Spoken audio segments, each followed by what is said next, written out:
These outlets are not companies that predominantly sell books. They sell everything. They sell big boxes of Raisin Bran, and they sell books, and they sell everything. And so to them, it doesn't make that much difference if it's Greg Iles or Lee Child in the rack. It's as long as it sells at a certain level, it doesn't matter to them. And so if their buyer is biased or chooses what we might consider wrongly or whatever, it really makes no difference to the company. So what it really comes down to is, to be a successful author today, you almost have to become a brand. You have to. There's a moment in which, in most books, and I need to look here really quickly, but yes, when a first novel comes out, most of the time the title is big and the author's name is somewhere relatively small. And there's always a moment when this is going to work, when the author's name becomes the larger. In this case, you're even Stephen. But the author's name goes up on top and becomes big. And what happens is, and we see it at the store all the time, people don't order this book by title. I'll bet 2 people out of however many, 100 copies that we're going to sell of Third Degree are going to ask about Third Degree. What they're going to say is, I want Greg's new book. That is, in their mind, the book order. Well, the real moment is, I've written 10 New York Times bestsellers, so you'd think I was established. Well, up until this year, my paperbacks have been sold in Walmart and Sam's and Costco, and my hardcovers have been in Sam's, etc. This year, for the first time, when you walk through every Walmart from Hawaii to Maine, that will be staring out from the end cap. And how many hardcover fiction titles are in Walmart in a month? 5, 6. Very few.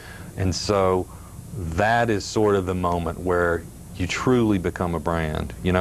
I could say I was a brand at Independence some time ago, but the way we start to feel strange is when you reach this critical mass I'm at now, you realize that's really the trick. You become something bigger than, I don't know how to even finish that sentence, but you know what I'm saying. Sure. Bigger than yourself, bigger than you and the reader.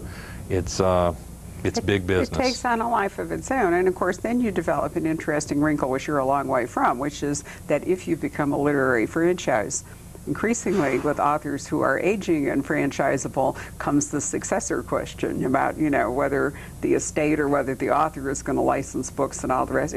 Well, let's not go there. Well, but yeah, collaboration, people writing after they're dead, or the Robert Tannenbaum, Michael Gruber situation where there's a ghostwriter, and then... Listen, ghostwriters has become a huge business. Really? I've said that a whole lot lately. There is a big agent in New York whose entire stable of writers is ghostwriters.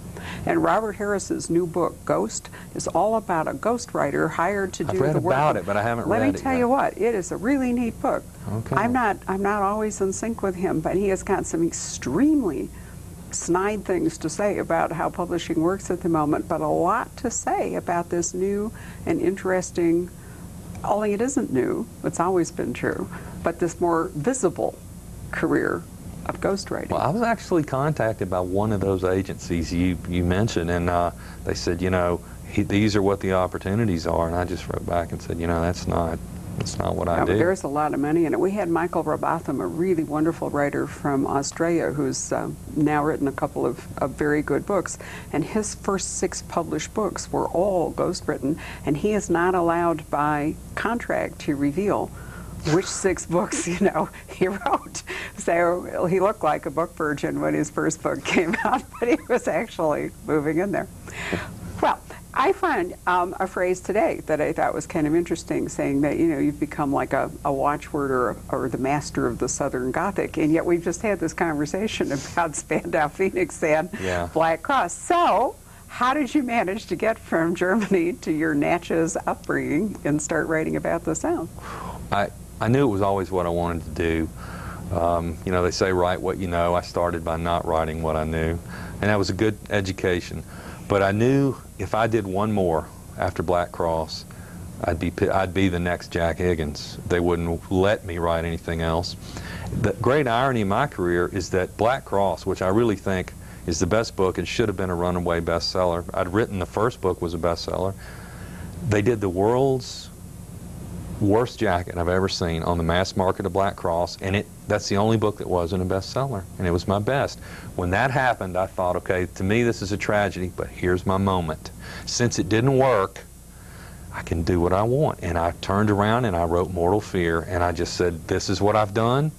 Either you do this or there's no book, you know, and they did. Elaine Coster was at Dutton then. She's now an agent for Khalid Hosseini, so her career's worked out. But that Mortal Fear did it, and it managed to be a bestseller again. And from then on, I was in the South, and there I was, and thank heaven. So you've done what, 4 books actually in Natchez? Do I have that? I don't know the right? number myself. You know, I look at the group of books really.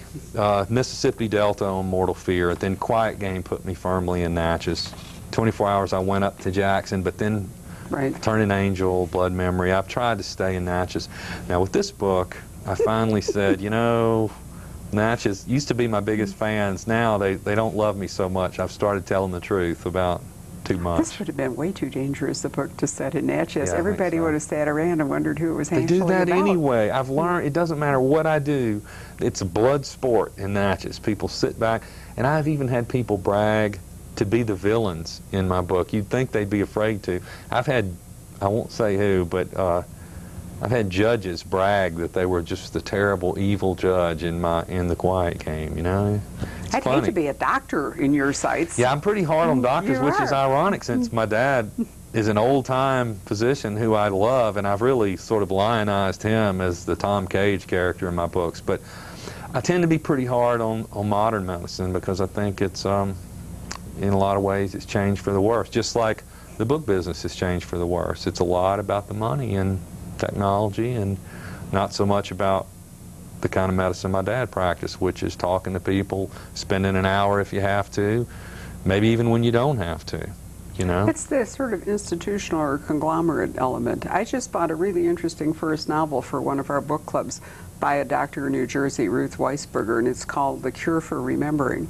And she said it in the 90s because that's when she was a young intern, but she's talking about, you know, the shift in medicine with, you know, oh, I know. Yeah, the whole bit, you know, managed HMOs and managed care right. and the whole bit. And it makes an extremely, it's got a Jewish component in it too, which I like. But I thought it was an extremely, it's by a little publisher called Melville House. But see, I think some of the really interesting, a lot of interesting books are coming out from small publishing, which can't afford, you know, to have a more diverse approach because the bottom line is so much lower. I mean, part of it is it's just hard to feed the machine. Yeah. And, you know, there's a momentum that any large institution gets going. I said last night, to me, the idea, you know, most literary novels lose money, we know that, but it would be such a freeing thing to say, well, you know, I'm just going to throw away the rules and I don't have to worry about selling books and I'm just going to sit down and write a literary novel. God, would that be the most... Well, but when you get to a point where your paycheck doesn't matter, you can do that. There would be a lot of people who would be happy to pay for it, you know, to publish you and to pay for it. But as long as you've got other considerations, you know, right. You too have to think about a paycheck. It's the way it all is. I wouldn't probably be so comfortable being an independent bookseller if I actually had to make my living doing it. Gives me a lot of freedom. Yes, and, it does. You know, I'm lucky to be married to somebody who regards it as my hobby and, you know, doesn't turn blue if I decide to do something a little bit. Because really, if you think about it, business like writing, it's really about risk. You can't be risk averse and be any good. You really do have to take chances, and some of them are going to bite you in the ass. Yeah, there have been times in my career, particularly early, where I put everything on the line over a particular decision.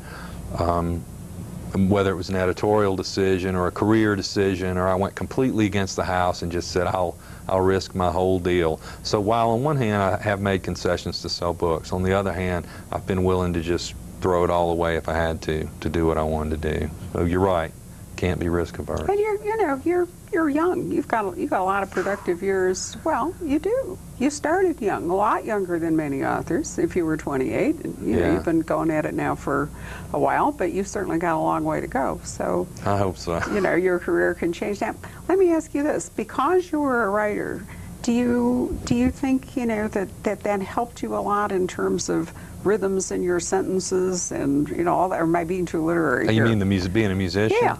Yeah. Did it sort of tune you in? Do you read your books aloud to yourself when you're writing them? No.